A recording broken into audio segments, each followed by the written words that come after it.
देश के गृह मंत्री अमित शाह ने राजधानी रायपुर सहित लोकसभा में दावा किया है कि 31 मार्च 2026 तक देश से नक्सली समाप्त हो जाएंगे। वक्त का पहिया तेजी से घूम रहा है और अब 2025 का 9वां महीना यानी सितंबर शुरू हो चुका है। इसके बाद महज 6 माह ही शेष रह जाएंगे उस ऐलान की आखिरी घड़ी को पार होने में। नमस्कार, CGNN लाइव में आपका स्वागत है। मैं हूं आपके साथ अभिषेक दुबे। आपको याद होगा कि देश के गृह मंत्री अमित शाह ने 24 अगस्त 2024 को छत्तीसगढ़ की राजधानी रायपुर की धरती से ऐलान किया था कि 31 मार्च 2026 तक देश से नक्सलवाद खत्म हो जाएगा। उनकी इस घोषणा के बाद से छत्तीसगढ़ में नक्सलियों का सफाया तेजी से हुआ भी है, लेकिन नक्सलवाद का समूल पूरी तरह अभी भी नष्ट नहीं हुआ है।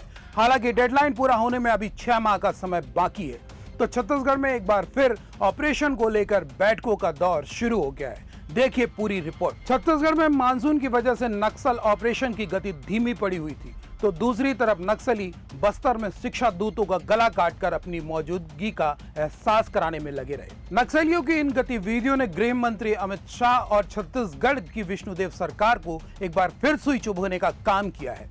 प्रदेश में अब बारिश का दौर थमने लगा है और मानसून की विदाई का समय नजदीक आते ही नक्सलियों के खिलाफ ऑपरेशन की तैयारियां भी जोर पकड़ने लगी। सूत्रों की माने तो बारिश के बाद नक्सलियों के खिलाफ संयुक्त ऑपरेशन की तैयारी तेज की जाएगी। इसी रणनीति को तय करने के लिए शुक्रवार को नया रायपुर के निजी रिसोर्ट में अहम बैठक आयोजित की गई। इसमें छत्तीसगढ़, मध्य प्रदेश, ओडिशा और तेलंगाना के DGP, केंद्रीय सुरक्षा बलों के अधिकारी, इंटेलिजेंस एजेंसियों के प्रतिनिधि और नक्सल ऑपरेशन से जुड़े आला अधिकारी शामिल हुए। बैठक को लीड केंद्रीय गृह सचिव गोविंद मोहन और IB चीफ तपन कुमार डेका ने किया। इस बैठक में वामपंथी उग्रवाद प्रभाग के तहत उन बिंदुओं पर खास तौर पर मंथन हो रहा है जिनके जरिए नक्सलियों पर निर्णायक प्रहार किया जा सके। केंद्रीय गृह मंत्री अमित शाह ने 31 मार्च 2026 तक नक्सलवाद के खात्मे का फैसला लिया है। इसीलिए सुरक्षा एजेंसियों पर दबाव और जिम्मेदारी दोनों बढ़ गई है। सूत्रों के अनुसार इस बैठक में ऑपरेशन को और आक्रामक बनाने, सीमावर्ती राज्यों में नक्सलियों की घेरेबंदी और खुफिया सूचनाओं के आदान प्रदान को लेकर ठोस निर्णय लिए जाएंगे। जानकारी के अनुसार इस समय छत्तीसगढ़, ओडिशा, छत्तीसगढ़, तेलंगाना और मध्य प्रदेश के बालाघाट से लगे सीमावर्ती इलाकों में नक्सलियों की गतिविधियां बढ़ी हैं। ऐसे में संयुक्त फोर्स की कार्रवाई और भी चुनौतीपूर्ण हो गई है। बैठक में CRPF, BSF, ITBP के शीर्ष अधिकारी, IB, NIA के निदेशक और राज्यों के गृह विभाग के वरिष्ठ अधिकारी भी मौजूद हैं।